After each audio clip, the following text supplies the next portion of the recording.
Hello दोस्तों, एक बार फिर से स्वागत है आपके अपने भरोसेमंद यूट्यूब चैनल पर। देश भर के 68 लाख से ज़्यादा पेंशन धारक न्यूनतम पेंशन बढ़ोतरी को लेकर कई बार कर चुके हैं हड़ताल और प्रदर्शन। पेंशन धारकों के हक में आया केंद्र सरकार का बड़ा फैसला, आखिरकार माननी पड़ी मांगें, आखिरकार मिली बड़ी सफलता। पेंशन दुगनी होने को लेकर पेंशन धारकों को मिली बड़ी जीत। आगामी लोकसभा चुनाव पेंशन धारकों के लिए लेकर आया ढेर सारी सौगात। आखिरकार केंद्र की मोदी सरकार ने पेंशन धारकों के लिए खोल दिया खजाना।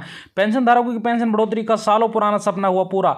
पेंशन में हर साल बढ़ोतरी का रास्ता साफ, मिलेगा ज्यादा पेंशन का फायदा, हर साल पेंशन रिवीजन का बड़ा तोहफा।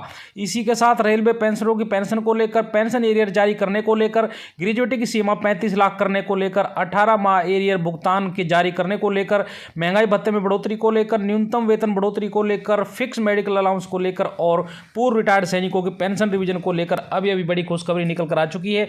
जानेंगे सभी खबरों को विस्तार से। सबसे पहले वीडियो को लाइक कर दीजिए, क्योंकि एक लाइक ही हमारी मेहनत का फल होता है। साथ में चैनल पर फर्स्ट टाइम विजिट किया है तो चैनल को सब्सक्राइब करके बेल आइकन दबा दीजिए, ताकि कर्मचारियों, पेंशनभोगी और जवानों से संबंधित वीडियो का नोटिफिकेशन आपके पास पहुंचे सबसे पहले। तो चलिए जानते हैं खबरों को विस्तार से। पेंशन बढ़ोतरी को लेकर आई बड़ी खुशखबरी से पहले एक और खबर की बात कर लेते हैं। केंद्रीय कर्मचारियों के लिए पेंशन नियमों में बदलाव किए गए हैं, जिससे कर्मचारी के परिवार या आश्रितों को उनकी मृत्यु के बाद पेंशन मिल सकेगी। नए नियम के तहत 7 साल की सेवा पूरी करने से पहले कर्मचारियों की मृत्यु होने की स्थिति में परिवार और आश्रितों को पेंशन का 50% पेंशन राशि के रूप में मिलेगा। नए नियम के अनुसार सरकार ने सरकारी कर्मचारी के आश्रितों के लिए पेंशन का लाभ उठाने के लिए अनिवार्य 7 साल की सेवा शर्त को हटा दिया गया है। अब अगर किसी कर्मचारी की 7 साल की सेवा पूरी होने से पहले मौत हो जाती है तो पेंशन का 50% राशि परिवार को दे दी जाएगी। इससे पहले कई मामलों में इस शर्त के कारण परिवार के सदस्यों को पेंशन का लाभ नहीं मिल पाता था। अगली बड़ी खबर की बात करते हैं। केंद्र सरकार ने पेंशन के नियमों में संशोधन कर दिया है। पारिवारिक पेंशन के मामले में यह बदलाव किया गया है। पेंशन और पेंशनभोगी कल्याण विभाग ने 2 अलग-अलग स्रोतों से पारिवारिक पेंशन के अधिकार के संबंध में स्पष्टीकरण जारी कर दिया है। पेंशन और पेंशनभोगी कल्याण विभाग ने एक ज्ञापन में कहा कि एक ही कर्मचारी या पेंशनभोगी के संबंध में 2 अलग-अलग स्रोतों से पारिवारिक पेंशन की पात्रता के संबंध में स्पष्टीकरण की मांग के आवेदन मिले हैं। उदाहरण के लिए सैनिकों द्वारा सेना में दी गई सेवा और सेना से रिटायरमेंट के बाद सिविल सेवा या स्वायत्त निकाय और नागरिक सरकार विभागों में दी जाने वाली सेवा के संबंध में विभाग ने 23 मई को स्पष्टीकरण जारी कर दिया। हालांकि 2 अलग-अलग कर्मचारी और पेंशनभोगियों की मृत्यु के बाद परिवार के एक सदस्य को 2 पारिवारिक पेंशन की पात्रता प्रतिबंधित रहेगी। इसका मतलब यह हुआ कि अगर पति पत्नी दोनों पेंशनधारी हैं और उनमें से किसी एक की मृत्यु हो जाने पर दूसरे को जो आधे पेंशन का लाभ मिलता था वह पहले की तरह नहीं मिलेगा। अगली बड़ी खबर की बात करते हैं। केंद्र और राज्य सरकार की ओर से लाखों पेंशन धारकों को समय समय पर कई बड़े तोहफे दिए जाते हैं। अब राज्य सरकार ने पेंशन धारकों को एक और बड़ी खुशखबरी सुना दी है। अब से आपकी पेंशन में साल में 2 बार बढ़ाई जाएगी। जुलाई महीने में आपकी पेंशन में 5% की बढ़ोतरी की जाएगी, तो वहीं जनवरी महीने में आपकी पेंशन में 10% की बढ़ोतरी कर दी जाएगी।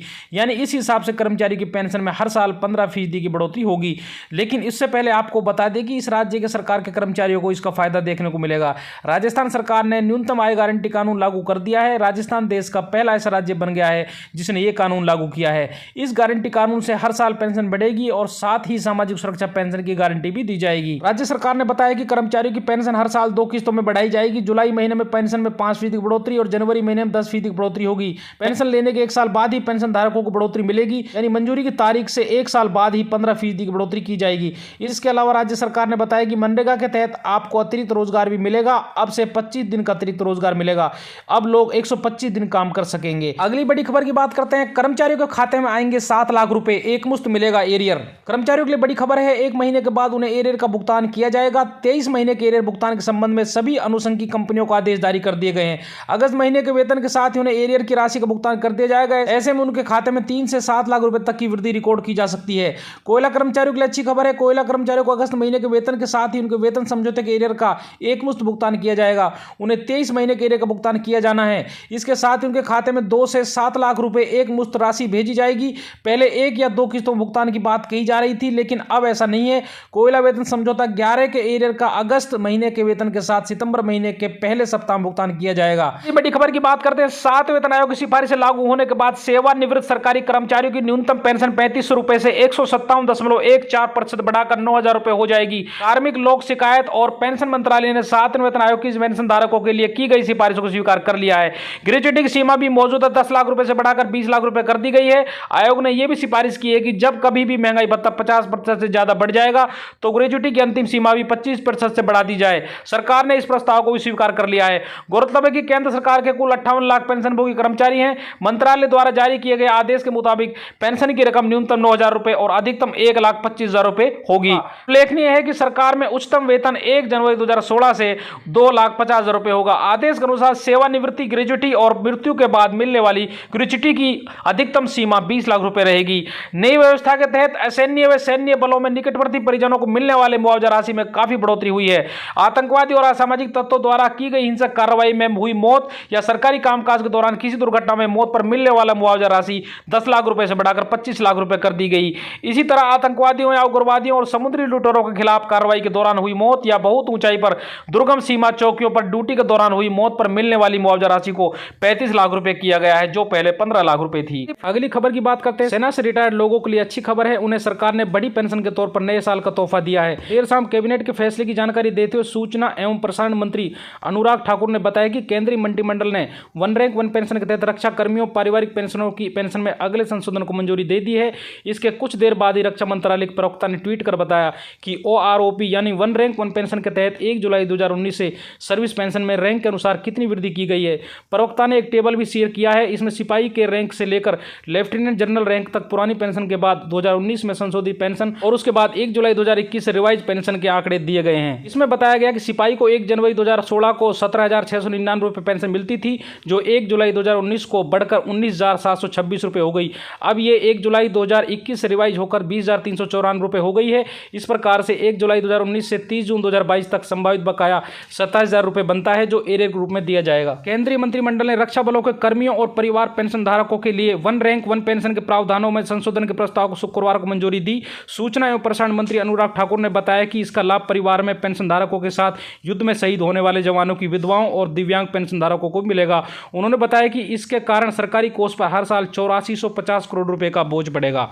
केंद्रीय कर्मचारियों को फरवरी महीने के अंत तक बड़ी खुशखबरी मिल सकती है। केंद्र सरकार के कर्मचारियों को अभी 46% की दर से महंगाई भत्ता मिल रहा है। इस बार उम्मीद है कि सरकार फिर महंगाई भत्ता बढ़ाकर 4% कर सकती है। अगर ऐसा होता है तो डीए बढ़कर 50% हो जाएगा। महंगाई भत्ते में कितनी बढ़ोतरी होती है ये ASP इंडेक्स के डाटा पर निर्भर करता है। कर्मचारी बजट के बाद से डीए बढ़ने की उम्मीद लगा रहे हैं। सरकार जल्दी इसकी घोषणा करेगी। अगर सरकार कर्मचारी की महंगाई भत्ता बढ़ाकर 50% करती है तो कर्मचारियों की सैलरी और भत्तों में बड़ा इजाफा देखने को मिल सकता है। कर्मचारी लगातार मांग करते रहे थे कि 18 एरियर उनका हक है जो उन्हें हर हाल में मिलना चाहिए और उसका पैसा रोकना नहीं चाहिए। एरियर की डिमांड को लेकर कर्मचारी ने कोर्ट में भी अपील की थी। इस पर सुप्रीम कोर्ट ने सरकार को यह कहकर विचार करने के लिए कहा था कि यह कर्मचारियों का हक है, इसे फ्रीज किया जा सकता है लेकिन रोका नहीं जा सकता। पेंशनर के लिए सबसे बड़ी खुशखबरी, दुगनी हो जाएगी मिलने वाली पेंशन। देश भर के लाखों पेंशनर के लिए एक बड़ी खुशखबरी है। दरअसल सरकारी कर्मचारियों की पेंशन में जल्दी इजाफा होने जा रहा है। सरकार पेंशन की लिमिट को बढ़ाने की तैयारी में है, जिसके बाद अब सरकारी कर्मचारी की पेंशन दुगनी हो जाएगी। फिलहाल इस मामले पर सुप्रीम कोर्ट में सुनवाई चल रही है। अगर सरकार ये फैसला कर लेती है तो फिर इसकी सैलरी चाहे जितनी भी हो, लेकिन इसकी पेंशन की कैलकुलेशन 15,000 रुपये पर ही की जाएगी।